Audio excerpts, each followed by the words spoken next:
복순 할머니는 평생 이런 굴욕을 당해본 적이 없었어요. 2억 원 좀 찾으려고 하는데 손때 묻은 통장을 내밀자 젊은 은행원이 코웃음을 쳤습니다. 할머니, 2억이요? 정말 웃기시네요. 생선 비린내 때문인지 코를 찌푸리며 말하는 모습에 할머니의 가슴이 답답해졌어요. 그런 돈 정말 있으시면 제가 은행장 할게요. 주변 고객들이 키득거렸어요. 할머니는 얼굴이 화끈거렸습니다. 더 충격적인 건 지점장까지 나와서 한 말이었어요. 할머니, 혹시 치매 걸리신 건 아니죠? 요즘 어르신들이 착각을 많이 하시는데 보호자분 연락처라도 있으세요? 할머니는 주먹을 꽉 쥐었어요. 평생 성실하게 살아온 자신이 왜 이런 취급을 받아야 하는지 이해할 수 없었거든요. 하지만 그 누구도 몰랐어요. 눈앞에 이 수수한 할머니가 30분 후 검은 리무진 세대와 함께 나타날 반전을. 오늘도 어김없이 새벽 5시에 눈을 뜬 김복순 할머니는 낡은 플라스틱 장바구니를 챙겨 집을 나섰습니다. 40년 동안 새벽같이 일어나 생선 가게를 열었던 습관은 은퇴한 지 3년이 지난 지금도 여전했죠. 오늘은 특별한 일이 있어 시내 중심가에 있는 한국은행 본점을 찾아가야 했어요. 지하철 3호선을 타고 명동역에서 내린 복순 할머니의 모습은 여느 시장 상인과 다를 바 없었습니다. 손때 묻은 검은색 패딩 점퍼에 낡은 운동화, 그리고 오랜 세월 생선을 다뤄온 탓에 손끝에서 은은하게 풍기는 바다 냄새까지. 하지만 복순 할머니는 당당했어요. 구부정한 허리를 곧게 펴고 한 걸음 한 걸음 확신에 찬 발걸음으로 은행 본점을 향해 걸어갔죠. 높이 솟은 유리 건물 앞에 서자 문득 마음이 작아지려 했지만 복순 할머니는 고개를 다시 들었습니다. 내가 뭘 주눅들어. 속으로 중얼거리며 자동문을 통과해 로비로 들어섰어요.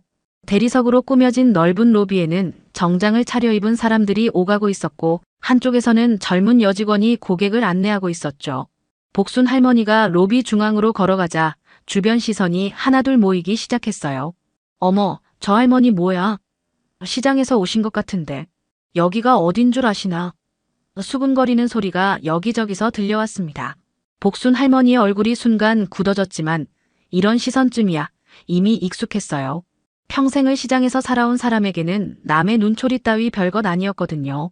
저기요, 안내 좀 부탁드려요. 복순 할머니가 지나가던 젊은 직원에게 말을 걸었어요. 직원은 복순 할머니의 차림새를 위아래로 훑어본 뒤 약간 귀찮다는 표정을 지었습니다. 어떤 업무 보러 오셨어요? 돈 좀 찾으러 왔는데. 복순 할머니의 대답에 직원은 아 하는 표정을 지으며 창구 쪽을 가리켰죠. 저쪽 일반 창구에서 번호표 뽑으시면 돼요. 복순 할머니는 창구 앞 번호표 발급기로 걸어갔습니다. 47번. 전광판을 올려다보니 현재 진행 중인 번호는 32번이었어요. 좀 오래 기다려야겠네. 복순 할머니는 대기 의자에 앉으며 장바구니를 무릎 위에 올려놓았어요. 옆자리에 앉은 중년 남성이 코를 찌푸리며 자리를 옮기는 것을 보고도 표정 하나 변하지 않았죠. 오히려 가방에서 낡은 수첩을 꺼내 오늘 처리해야 할 일들을 다시 한번 점검했습니다. 기다리는 동안 로비 곳곳에서 복순 할머니를 힐끔거리는 시선들이 계속 느껴졌어요. 저런 할머니가 무슨 큰일 보러 온 걸까? 복지 관련 업무인가? 작은 속삭임들이 귓가에 들려왔지만 복순 할머니는 태연했습니다. 47번 고객님. 전광판에서 번호가 불려지자 복순 할머니는 천천히 일어났습니다. 장바구니를 들고 3번 창구로 걸어가는 복순 할머니의 뒤에서 또다시 수군거리는 소리가 들려왔어요. 저 할머니 진짜 뭐하러 온 거야? 돈이나 있을까? 3번 창구에는 20대 중반으로 보이는 젊은 여직원 박민주가 앉아 있었습니다. 깔끔하게 올린 머리와 단정한 유니폼 차림의 박민주는 복순 할머니를 보자마자 살짝 인상을 찌푸렸어요. 생선 비린내가 은은하게 풍겨왔거든요. 어떤 업무 보러 오셨어요? 박민주의 목소리에는 이미 귀찮다는 기색이 역력했습니다. 복순 할머니는 가방에서 낡은 통장을 꺼내며 말했어요. 돈 좀 찾으러 왔어요. 2억 정도. 네. 뭐라고 하셨죠? 박민주는 귀를 의심했어요. 분명히 2억이라고 했는데 앞에 앉은 할머니 차림새로는 도저히 믿어지지 않았거든요. 2억 찾으러 왔다고 했어요. 복순 할머니가 다시 한번 또박또박 말했습니다. 박민주는 통장을 받아들고는 컴퓨터 화면을 확인했어요. 잔액을 보자 코웃음이 나왔습니다. 할머니, 이 통장에는 150만 원밖에 없는데요. 농담은 그만하세요. 박민주의 목소리가 점점 커지자 주변 고객들의 시선이 몰렸어요. 복순 할머니는 당황스러웠습니다. 아, 이 통장 말고 다른 계좌에서 찾아야 하는데. 다른 계좌요? 그럼 그 통장을 가져오시든지 계좌번호라도 알고 계시죠? 박민주의 말투는 점점 무례해졌어요. 계좌번호를 깜빡했네요. 혹시 제 이름으로 된 다른 계좌 있는지 확인해 주실 수 있나요? 복순 할머니가 정중히 부탁했지만 박민주는 한숨을 크게 쉬었습니다. 할머니, 여기 장난하러 오는 곳이 아니에요. 2억이면 정말 큰 돈인데 그런 돈이 있으시면 제가 은행장 할게요. 박민주의 말에 주변에서 키득거리는 웃음소리가 들려왔어요. 다른 창구 직원들도 이쪽을 보며 고개를 절레절레 흔들었습니다. 요즘 치매 걸린 어르신들이 은행에 와서 이상한 소리 하는 경우가 많아요. 누군가가 작게 중얼거렸죠. 복순 할머니의 얼굴이 붉어졌어요. 평생을 성실하게 살아오며 이런 모욕을 당해본 적이 없었거든요. 젊은 사람이 어른한테 말을 그따위로 해도 되는 거야? 할머니, 목소리 낮추세요. 다른 고객들한테 피해주지 마시고 정신 좀 차리세요. 박민주의 말이 떨어지자 로비가 순간 조용해졌습니다. 모든 사람들이 이 상황을 지켜보고 있었어요. 복순 할머니는 주먹을 꽉 쥐었습니다. 40년 동안 새벽부터 밤까지 일하며 쌓아온 자존심이 산산조각 나는 기분이었어요. 계좌번호만 확인해달라는데 그것도 못 해주겠다는 거야? 할머니, 저희는 개인정보보호법 때문에 함부로 그런 정보 알려드릴 수 없어요. 그리고 솔직히 말씀드리면 할머니 같은 분이 2억씩이나 가지고 계실 리가. 박민주가 말을 끝맺지 못한 채 비웃었어요. 소란이 커지자 안쪽 사무실에서 지점장 김대호가 나타났습니다. 50대 중반의 김대호는 배가 나온 체구의 뿔테 안경을 쓰고 있었어요. 상황을 파악하기 위해 박민주에게 다가갔죠. 무슨 일이야? 지점장님, 저 할머니가 2억을 찾겠다고 하시는데 통장엔 150만 원밖에 없어요. 계속 우기고 계세요. 김대호는 복순 할머니를 위아래로 훑어보며 고개를 저었습니다. 할머니, 혹시 정신이 좀... 손가락으로 머리를 빙빙 돌리는 제스처를 했어요. 주변 고객들이 그 모습을 보며 고개를 끄덕였습니다. 아, 그런 거구나. 요즘 치매 걸린 어르신들이 많다던데. 나 정신 멀쩡해. 복순 할머니가 목소리를 높였지만 김대호는 동정하는 듯한 표정을 지었어요. 할머니, 진정하세요. 이해합니다. 나이 드시면 기억이 가물가물하실 수 있어요. 하지만 여기서 소란 피우시면 안 돼요. 소란이 아니라 정당한 업무 요청이에요. 복순 할머니의 목소리가 떨렸습니다. 분노와 억울함이 뒤섞인 감정이 목을 매게 했어요. 할머니, 저희가 도와드리고 싶어도 현실적으로 불가능한 금액이에요. 2억이라는 돈이 얼마나 큰 돈인지 아세요? 로비에 있던 다른 고객들도 하나둘 상황을 지켜보기 시작했어요. 저런 안쓰럽네. 복지센터에서 관리를 해드려야 하는 거 아닌가? 혼자 사시나 봐. 자식들이 좀 신경 써드려야지. 동정 섞인 목소리들이 여기저기서 들려왔습니다. 김대호가 한 발 더 나아갔어요. 할머니, 혹시 보호자분이나 가족분 연락처 있으세요? 이런 상황에서는 가족분이 와서 모셔가시는 게 좋을 것 같은데요. 보호자? 내가 왜 보호자가 필요해? 복순 할머니는 울분을 참기 힘들었어요. 할머니, 화내지 마세요.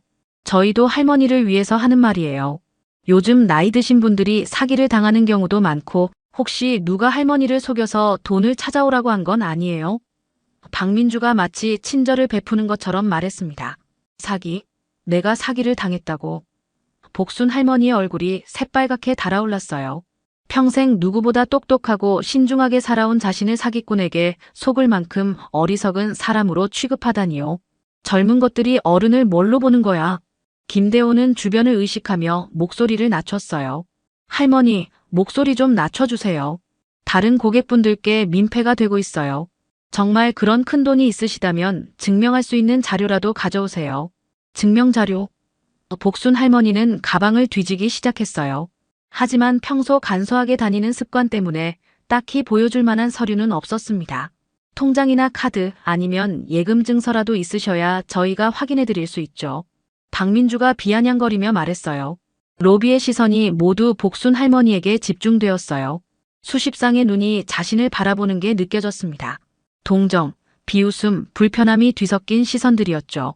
복순 할머니는 이런 공개적인 모욕을 당한 적이 없어서 어찌할 바를 몰랐어요. 가슴이 답답하고 숨이 막혔습니다. 복순 할머니는 더 이상 견딜 수 없었어요. 로비에 모인 시선들과 수군거림, 그리고 직원들의 무시하는 태도까지 평생 쌓아온 자존심이 바닥에 떨어진 기분이었습니다. 좋아, 오늘은 그냥 가겠어. 하지만 후회하게 될 거야. 복순 할머니가 떨리는 목소리로 말하며 장바구니를 들었어요. 네, 할머니. 다음에 오실 때는 가족분과 함께 오세요. 김대호가 마지막으로 한마디 더 보탰습니다. 박민주도 고개를 절레절레 흔들며 다음 고객을 부르기 시작했어요. 48번 고객님. 복순 할머니는 로비를 가로질러 나가면서도 등 뒤에서 들려오는 속삭임들을 들어야 했어요. 참 안타깝네. 자식들이 좀 돌봐드려야 할 텐데. 혼자 사시나 봐요. 동정 어린 목소리들이 더욱 가슴을 아프게 했습니다. 은행 밖으로 나온 복순 할머니는 건물 앞 벤치에 털썩 주저앉았어요. 3월의 차가운 바람이 뺨을 스쳤지만 화가 나서 덥기만 했습니다. 내가 뭐가 잘못된 거야? 속으로 중얼거리며 깊은 한숨을 내쉬었어요. 그때 익숙한 목소리가 들려왔습니다. 할머니, 여기서 뭐 하세요? 또 돌아보니 손녀 이지영이 서 있었어요. 30살의 지영은 대형 로펌에서 일하는 변호사였습니다. 깔끔한 정장 차림에 서류 가방을 든 모습이 당당해 보였어요. 지영아, 너 여기서 뭐해? 회사 일로 은행에 들렀다가 할머니 뒷모습이 보여서요. 근데 왜 이렇게 기운이 없으세요? 이지영이 복순 할머니 옆에 앉으며 걱정스러운 표정을 지었어요. 복순 할머니는 방금 있었던 일을 털어놓고 싶었지만 입이 떨어지지 않았어요. 똑똑한 손녀 앞에서 자신이 당한 모욕을 말하기가 창피했거든요. 별일 아니야. 그냥 좀 기분이. 할머니, 무슨 일 있으셨죠? 얼굴이 빨갛게 달아오르셨어요. 지영은 할머니를 누구보다 잘 알고 있었어요. 어릴 때부터 시장에서 자란 지영에게 복순 할머니는 세상에서 가장 강하고 지혜로운 사람이었거든요. 그런 할머니가 이렇게 풀이 죽어있는 모습은 처음 보는 것 같았어요. 할머니, 혹시 은행에서 무슨 일이 있으셨나요? 지영의 예리한 눈빛이 복순 할머니를 살폈습니다. 아무것도 아니야. 그냥 돈 좀 찾으려고 했는데 복잡하더라고. 돈을 찾으려고 하셨다고요? 할머니, 혹시 그 돈 말씀하시는 거예요? 복순 할머니가 고개를 끄덕이자 지영의 표정이 심각해졌어요. 할머니, 그걸 일반 창고에서 처리하려고 하셨어요? 그럼 당연히. 지영이 말을 멈추고 은행 건물을 바라봤습니다. 창문 너머로 보이는 로비의 모습이 눈에 들어왔어요. 지영아, 미안해. 할머니가 좀 바보 같았나 봐. 복순 할머니의 목소리에 서러움이 묻어났어요. 지영은 할머니의 손을 꽉 잡았습니다. 할머니, 전혀 바보가 아니세요. 잘못한 건 저들이에요. 복순 할머니는 가방에서 오래된 휴대폰을 꺼냈어요.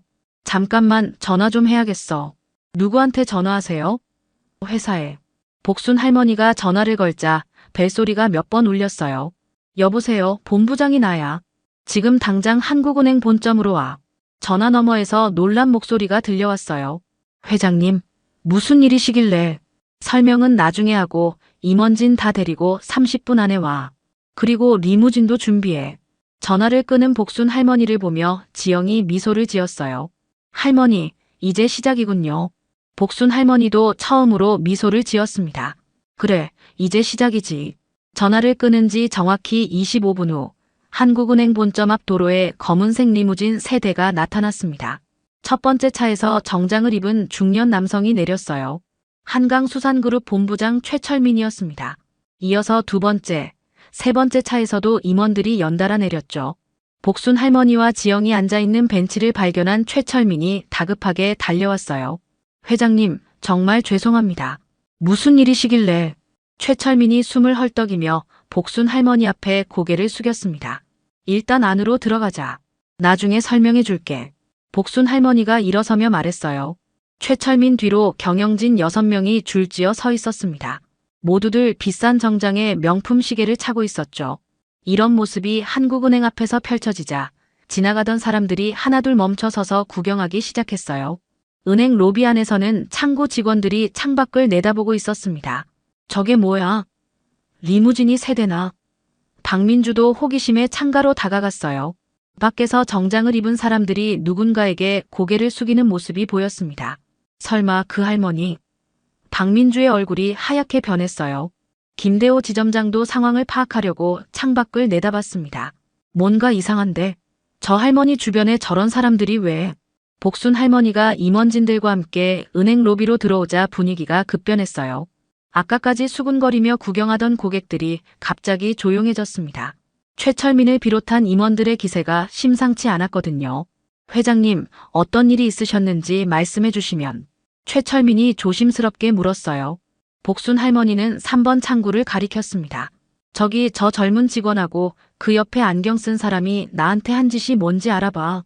박민주와 김대호가 상황을 직감하고 안색이 파랗게 변했어요. 다른 창구 직원들도 무슨 일인지 몰라 하며 웅성거리기 시작했습니다. 최철민이 복순 할머니께 귀를 기울이자 복순 할머니가 아까 있었던 일을 차근차근 설명하기 시작했어요. 2억을 찾으러 왔는데 농담하지 말라고 했고 정신이 이상하다고 했고 치매 걸린 할머니 취급을 했어. 복순 할머니의 목소리는 차분했지만 분노가 담겨 있었어요.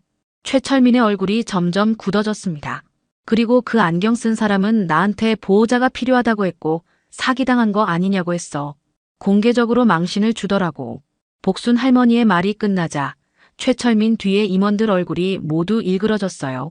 로비에 있던 고객들이 상황을 파악하기 시작했어요. 뭔가 심상치 않은데. 저 할머니가 누구시길래?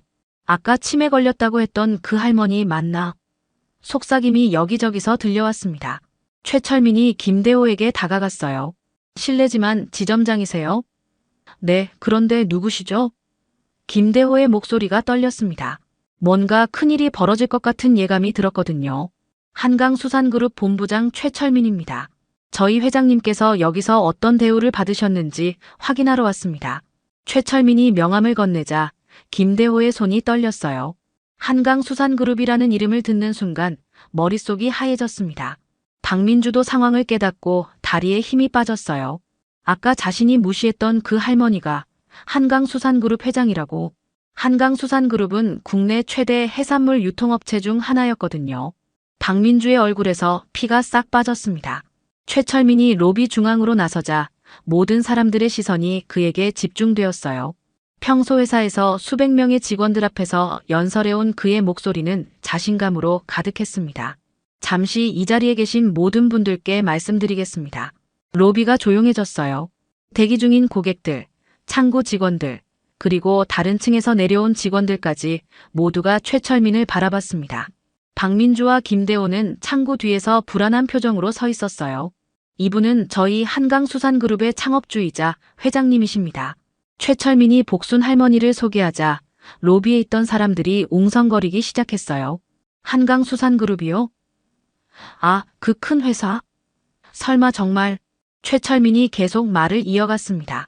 회장님께서는 현재 저희 은행에 3,800억 원을 예치하고 계시는 최우수 고객이십니다. 이 말이 떨어지자 로비가 순간 정적에 휩싸였어요. 3,800억이라는 숫자가 모든 사람들을 얼어붙게 만들었거든요. 박민주의 다리가 후들거렸어요. 자신이 아까 2억 있으면 은행장 할게요라고 비웃었던 그 할머니가 3,800억을 가진 회장이라니 세상이 돌아가는 것 같았습니다.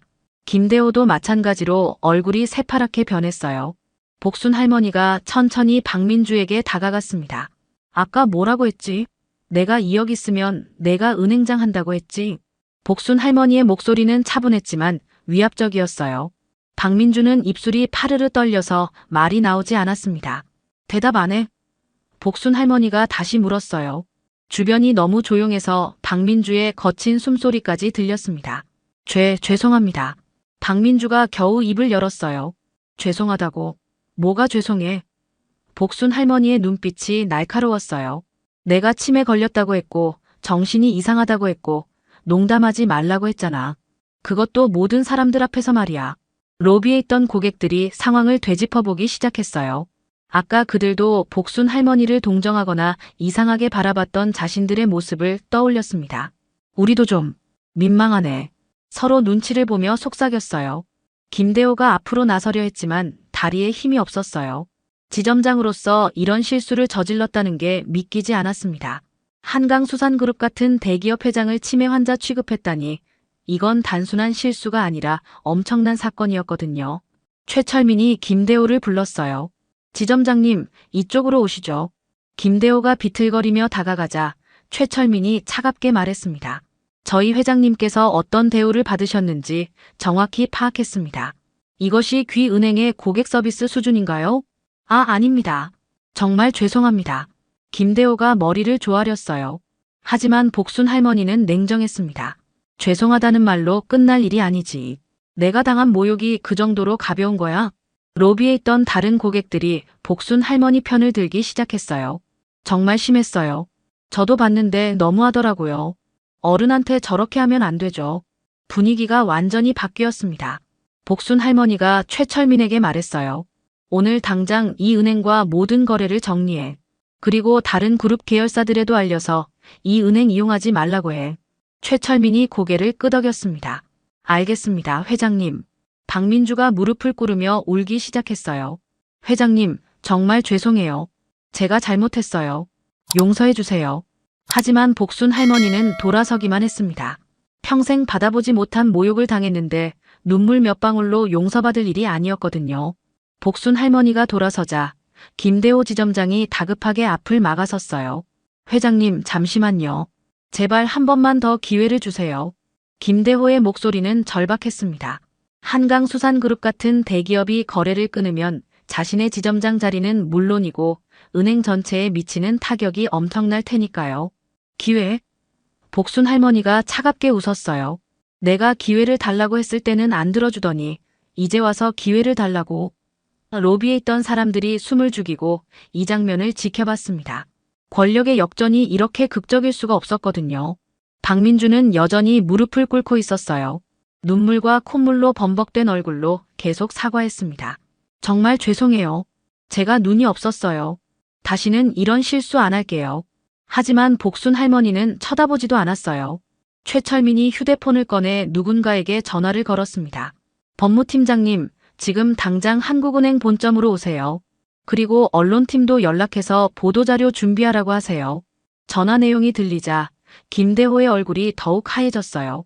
로비에 있던 고객 중 한 명이 휴대폰을 꺼내 누군가에게 전화했어요. 여보, 큰일 났어. 한국은행에서 엄청난 일이 일어나고 있어. 지금 당장 예금 빼러 와. 그 소리를 들은 다른 고객들도 하나둘 전화를 걸기 시작했습니다. 나도 돈 빼야겠다. 이런 은행 믿을 수 없어. 고객을 저렇게 대하는 곳이야? 실시간으로 뱅크런이 시작되는 상황이었어요. 창구 직원들은 갑자기 몰려드는 인출 요청에 당황했습니다. 김대호가 복순 할머니 앞에 무릎을 꿇었어요. 회장님, 제발 용서해 주세요. 모든 게 제 잘못입니다. 직원 교육을 제대로 못한 제 책임이에요. 50대 중반의 지점장이 공개적으로 무릎을 꿇는 모습에 로비가 술렁였습니다. 복순 할머니는 여전히 차갑게 대답했어요. 당신들이 나한테 한 짓을 생각해봐. 치매 걸렸다고 했고 정신이 이상하다고 했고 보호자가 필요하다고 했잖아. 그런 모욕을 당하고도 참아야 한다고 생각해. 이때 은행 본부에서 급파된 임원들이 도착했어요. 상무와 부행장까지 나타났습니다.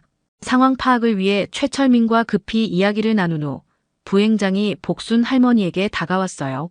회장님, 정말 송구합니다. 저희 직원들이 실수를 했습니다. 하지만 복순 할머니는 고개를 저었어요. 실수? 이게 실수야? 사람을 사람으로 안 보는 게 실수라고. 부행장은 할 말을 찾지 못했습니다. 한편 은행 밖에는 뉴스 기자들이 모여들기 시작했어요. 한강수산그룹에서 보낸 보도자료를 받은 언론사들이 출동한 거였죠. 한국은행에서 무슨 일이 일어난 거죠? 한강수산그룹 회장이 모욕당했다고요? 로비 안에서는 계속해서 고객들이 예금을 인출하려고 줄을 서고 있었어요. 이런 은행 믿을 수 없어요. 직원들 교육이 어떻게 된 거야? 다른 은행으로 옮겨야겠어. 불만의 목소리가 여기저기서 터져나왔습니다. 최철민이 복순 할머니에게 보고했어요. 회장님, 언론에서 연락이 계속 오고 있습니다. 인터뷰 요청도 들어오고 있고요. 복순 할머니는 고개를 끄덕였어요. 좋아, 이런 일이 다시 일어나지 않게 하려면 세상에 알려야지. 박민주는 여전히 무릎을 꿇고 있었는데 이제는 울음소리조차 나지 않을 정도로 지쳐 있었어요. 김대호도 마찬가지로 절망적인 표정을 짓고 있었습니다. 몇 시간 전만 해도 평범한 하루였는데 지금은 자신들의 인생이 끝장날 위기에 처해 있었거든요. 복순 할머니가 마지막으로 말했어요. 오늘 일은 절대 잊지 않을 거야. 그리고 이런 일이 다신 일어나지 않게 하겠어. 그 말과 함께 임원들과 로비를 나서는 복순 할머니의 뒷모습을 보며 모든 사람들이 숨을 죽였습니다. 그로부터 석 달이 지났습니다. 한국은행 본점에서 일어난 사건은 전국적인 뉴스가 되었어요. 주요 언론들이 대기업 회장, 은행에서 치매 환자 취급받아 외모로 사람 판단한 은행의 참담한 현실 같은 제목으로 연일 보도했습니다. 한국은행의 주가는 일주일 동안 계속 떨어졌고 고객들의 항의가 빗발쳤어요. 박민주는 결국 해고되었습니다. 김대호 지점장도 좌천되어 지방의 작은 지점으로 발령받았어요. 박민주는 취업이 쉽지 않아 알바를 전전하며 힘든 나날을 보내고 있었습니다. 금융권에서는 이미 그녀의 이름이 블랙리스트에 올라 있었거든요. 어느 화요일 오후 복순 할머니는 손녀 지영과 함께 동네 카페에 들렀어요. 평소보다 일찍 끝난 지영의 업무 때문에 함께 차를 마시기로 한 거였습니다. 할머니, 요즘 어떠세요? 그 일 이후로 기분이 좀 나아지셨어요? 지영이 걱정스럽게 물었어요. 그럭저럭이야. 그런데 가끔은 너무 심하게 한 게 아닌가 싶기도 하고. 복순 할머니가 커피잔을 돌리며 말했습니다. 복순은 달콤했지만 시간이 지나자 씁쓸함도 남았어요. 젊은 직원의 인생을 망가뜨린 것 같아 마음 한구석이 무거웠거든요. 그때 카페 한쪽에서 익숙한 목소리가 들려왔어요. 죄송해요. 아메리카노 하나 더 주세요. 아, 그리고 이거 치워주세요. 돌아보니 앞치마를 두른 박민주가 테이블을 닦고 있었습니다. 머리는 단정하게 묶었지만 얼굴은 많이 야위어 보였어요. 복순 할머니와 눈이 마주치자 박민주의 얼굴이 하얗게 변했어요. 쟁반을 든 손이 덜덜 떨리기 시작했습니다. 회장님. 박민주의 목소리는 떨림으로 가득했어요. 석 달 전 그날의 기억이 생생하게 되살아났거든요. 너 여기서 일해? 복순 할머니가 조용히 물었어요. 박민주는 고개를 끄덕이며 눈물을 참았습니다. 네. 해고된 후에 취업이 안 돼서. 그래. 복순 할머니의 대답은 짧았어요. 박민주가 다시 무릎을 꿇으려 하자 복순 할머니가 손을 내저었어요. 일어서. 여기는 은행이 아니야. 박민주는 서 있기도 앉기도 못하고 어찌할 바를 몰랐습니다. 다른 손님들의 시선도 느껴졌어요. 잠깐 앉아. 복순 할머니가 빈 의자를 가리켰어요. 박민주는 조심스럽게 앉았습니다. 지영은 상황을 지켜보며 가만히 있었어요. 요즘 어떻게 지내? 복순 할머니의 목소리에는 처음으로 온기가 느껴졌습니다. 힘들어요. 정말 죄송해요. 매일 후회하고 있어요. 박민주의 눈에서 눈물이 떨어졌어요. 그날 제가 정말 잘못했어요. 할머니를, 회장님을 그렇게 대한 건 정말 말을 잇지 못하고 흐느꼈습니다. 복순 할머니는 한참 동안 박민주를 바라봤어요. 젊은 여자의 초라한 모습에서 석 달 전 자신의 모습이 겹쳐 보였습니다. 너도 이제 알겠지? 겉모습으로 사람을 판단하면 안 된다는 걸. 네. 정말 잘 알겠어요. 복수는 순간이지만 용서는 평생 남는 거야. 복순 할머니가 천천히 말했어요. 내가 너한테 당한 모욕은 잊을 수 없어. 하지만 너도 충분히 벌을 받은 것 같구나. 박민주가 고개를 들어 복순 할머니를 바라봤어요. 다시 시작하고 싶으면 연락해. 우리 회사 계열사 중에 너 같은 사람이 필요한 곳이 있을 거야. 복순 할머니가 명함을 건네자 박민주는 믿을 수 없다는 표정을 지었어요. 정말 괜찮으세요? 난 조건이 있어. 다시는 사람을 겉모습으로 판단하지 마라. 그리고 너보다 약한 사람들을 보호해줘. 복순 할머니의 목소리는 따뜻했지만 단호했어요. 박민주는 눈물을 흘리며 고개를 끄덕였습니다. 카페를 나서며 지영이 말했어요. 할머니, 정말 멋있으세요. 복순 할머니가 미소를 지었어요. 진짜 부자는 돈이 많은 게 아니라 사람을 바꾸는 힘을 가진 사람이란다. 따뜻한 봄바람이 두 사람의 뺨을 스쳤습니다. 뺨을 스쳤습니다.